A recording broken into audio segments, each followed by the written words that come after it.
Nothing ruins your grow faster than pests. Some are easy to deal with. Others will make you want to throw your whole setup away. Let's break down the worst cannabis pests, how to spot them, and how to eliminate them before they ruin your grow. But first, check this out. Attention growers. Me and Gangsta Pop out here want to tell you what's up with IPM in your grow, solving problems with bugs, powdery mildew, fungus gnats, whiteflies, botrytis, aphids, thrips. That's right, Lost Coast Plant Therapy has your back, guys. You don't need to be using poisons and pesticides in your grow.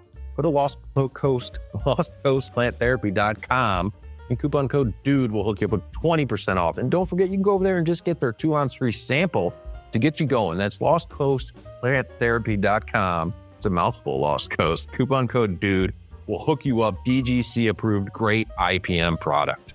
Let's do this, Scotty. As much as I don't want to, let's talk about pests in the grow. And let's break them down, man. What are the most annoying to, man, I'm going to have to throw out my stuff with these pests. Yeah, the best case scenario, the worst case scenario. If I'm calling you saying I've got bugs, what's the best case scenario? What's the least dangerous one, easiest to fix? I mean, the best case scenario is also the most common, which will be fungus gnats. Fungus gnats are very common in the indoor grow. They like to eat on your roots. They can cause different viruses. They can spread things, but they're typically not a major pain in the butt. You know, if you told me you have fungus gnats, I said, all right, let's do this. Let's talk about how to handle it.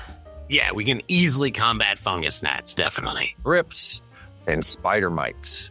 And the reason these are more of a challenge is thorough application of how you're going to handle them. It's really hard to be thorough. And think of how much leaf surface you have and how these guys can hide out. That's the main thing that makes them hard to handle and get rid of. Yeah, they're on your buds, so you gotta, be really careful. You don't want to be smoking them. The idea though, let's help everybody out. Before we get to the worst, we're going to show you how you don't want to go into flower. You don't want any of these things once you get into bloom. Once you get into bloom, you want to be riding clean. Yeah. The last one though, the worst one. I've had one of these. Russet mites. Russet mites, this is one of the worst ones because their size, they're very hard to spot, they're very hard to treat, and root aphids. You don't even see these bad boys. Sometimes your plant just starts to look like, oh my gosh, what's wrong? They're down in the soil doing damage. This is my fake smile, by the way. Oh, God, those are the worst because, they can happen, late into, early flower, late veg, where you have all this time invested in it. So it just stinks to have to throw your plants away. So let's figure what we can do to not have that happen. Let's talk about getting rid of these pests in the grow. I don't want to oversimplify this, but I do.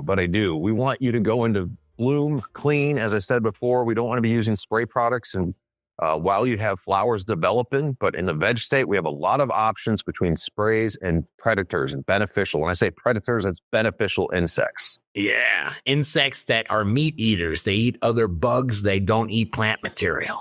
All right, let's talk about how to get rid of these pests in your grow. I don't want to make it too simplified, but man, it can be simplified. Consistency is really key with these and using the right products, right? Yes, definitely, man. Consistency. You got to break the life cycle of these bugs, man. Yeah, let's start with fungus gnats. Fungus gnats hang out in the soil. They really like organic soil, decomposing matter. They'll eat that stuff. They're not as prevalent in a cocoa. But if you have fungus gnats, you have a sticky trap down and you found them, they're not that hard to take care of. Scotty, you love just saying keeping your soil dry. Sub-irrigated planter, you don't have the proper environment for them. Or drippers, or just letting the top of your soil dry out. Don't water it every, multiple times a day. If the top of your soil stays wet, that's where the fungus gnats are going to hang out. Yes, and fungus gnats also an old school but good recommendation. It's not a full solution with BTI, Bacillus thuringiensis oleaensis. Yes. I remember that so well because of fungus gnat. That comes in mosquito dunks. You can get some liquid forms of it, and it's a great way to knock them down. Yes, so don't be fearful.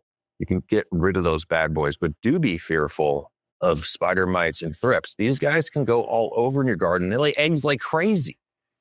Yeah, don't be fearful. Just show them the respect they deserve. And you got to do that right.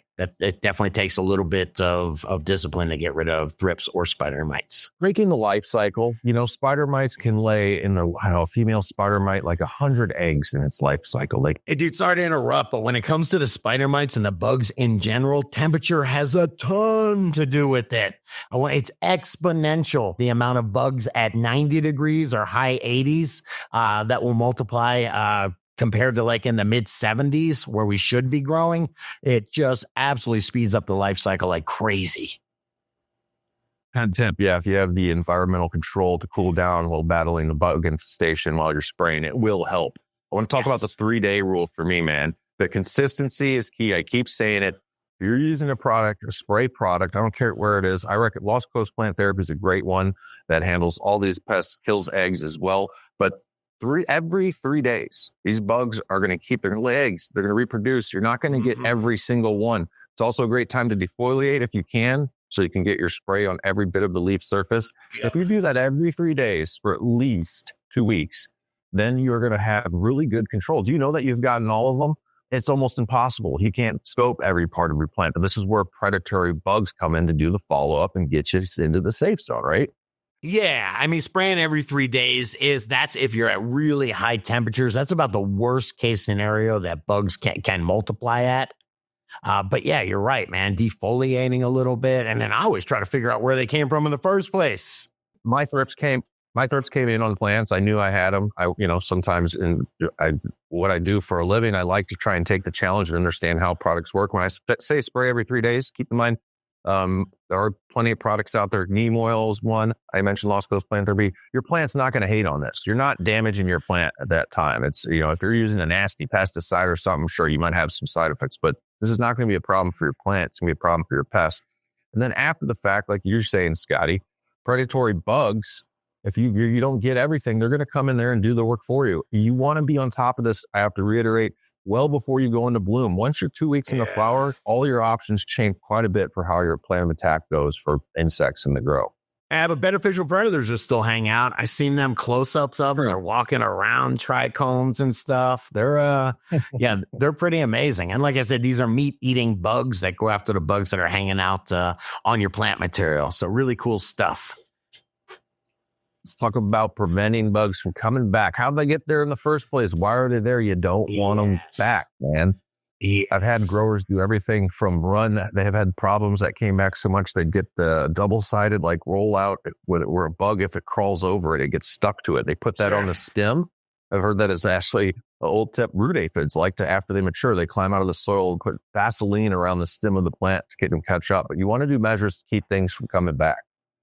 Yeah, definitely, man. And when it comes to that, temperature and humidity are key. I mean, you guys laugh at me because I talk about environment so much.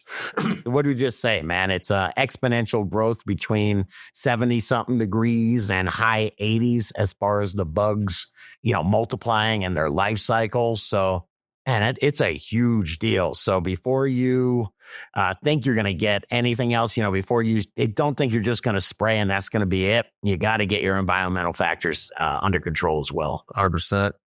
Some people will grow super clean. We feature commercial facilities that grow all in rock wool blocks. It looks like a sterile hospital room. I'm not saying you have to do that, but sometimes that's because they're afraid of bringing bugs in. If you're growing in a mix with compost, worm castings, I've done many times, and peat, I'm going to get fungus gnats. I've been choosing to grow in cocoa now.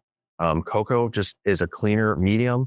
You can still have a great living microbes in your rhizosphere in it, but it's way less likely to have a fungus gnat infestation or any issues in that sense from soil-borne pests. Don't bring them in. Agreed. Cultural practices, right? Yes. I mentioned keeping the area clean as far as leaves. Like what these things like to eat. I've seen grows where people have just leaves piled on their soil surface. That's food. That's food for nasty things that might come in your grow. Fungus gnats love decomposing matter. They'll just chew on that and thrive. They're having lunch hanging out. So keep stuff clean on the floor, on your soil surface. Don't give them the opportunity. Yeah, that's the idea of fungus gnats. All these bugs are supposed to decompose and it all works in this natural system, but it doesn't necessarily work in my grow. Yes, hopefully that gave you a good overview. We forgot to mention one other thing. I intend saying you just spray every 3 days. If your grow is totally clean, running awesome, still, you have to have an IPM. Once every week, once every 10 days, you should be going through and giving your grow a spray, making sure you're getting under all the leaf surfaces. This is where these guys like to hang out and keep them at bay. Yeah. Now, IPM stands for Integrated Pest Management. It doesn't stand for, keeping the pests all away. It is about thinking, hey, man, there are going to be pest pressures in my grow. I have to manage them. So a lot of that is prevention. And then a lot of it is management, like you were talking about, whether you're spraying every few days or preventative. But yeah, manage your pests. Imagine when a bug shows up at the grow. It's like, me showing up at the beach with all you can eat sushi buffet. I got people waiting on me. There's no pressures on me because outside, man, in nature, there's all types of checks and balances. In your grow, it is party time. So be scoping, be scouting, be doing your IPM, and tell us what you do, what you use in your grow. What's your IPM? What type of sprays are you using? Do you use beneficials in flower? Because you might have a spider mite issue. Let us know in the comments below.